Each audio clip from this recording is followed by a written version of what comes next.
প্ৰিয় শহীদবৃন্দ, শুভ সন্ধ্যা জনাইছোঁ। আজি বহুত দিন হ'ল আপোনালোকৰ মাজলৈ মই মোৰ স্বৰচিত কবিতা পাঠ কৰিবলৈ অনা নাই। এতিয়া চাগৈ আপোনালোকে চাহ জলপান খাই অকণমান জিৰণি লৈছে। ভাবিছোঁ মই মোৰ ইতিমধ্যে প্ৰকাশিত খিৰিকীখন খুলি ৰাখিছোঁ কবিতাখনিৰ পৰা এটি কবিতা পাঠ কৰিম। আহকচোন আমি সকলোৱে সহযোগ কৰোঁ। কবিতাৰ শিৰোনাম বাঘজান।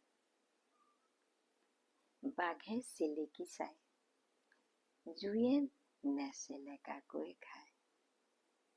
বাঘজানত বাঘ নাই, চেলেকাৰো সন্দেহ নাই। নিসন্দেহে সেয়ে ভোকাটোৰে যিমান পাৰে সুদাই নিকাই এমুঠি খায়েই আছিল শুই।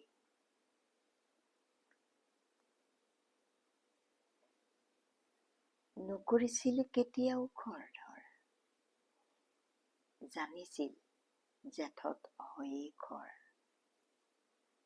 আহাৰ সোমালেহে ৰোৱে সুন্দলি, পিছে প্ৰচণ্ড শব্দত সাৰ পাই উঠিহে দেখিলে চৌদিশে সামৰি লাগি আছে জুই।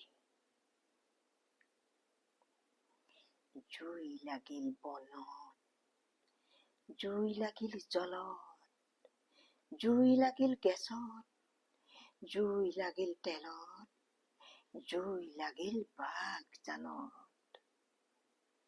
ধন্যবাদ।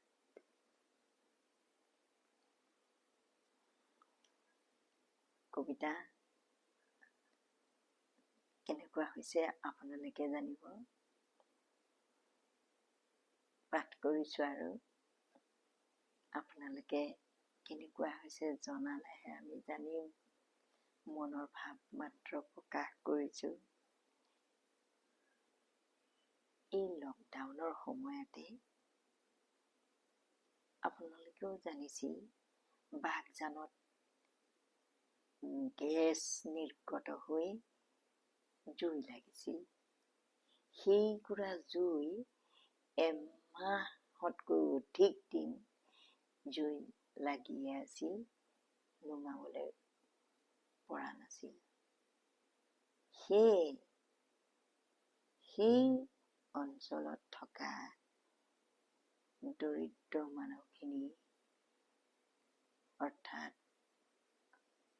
যিসকল মানুহ ইমান আভিজাত্যও নাথাকিব পাৰে, গতিকে সকলোৱে দিনৰ অন্তত কাম বন কৰি আহি সুদাই এমুঠি খাই শুই থাকে।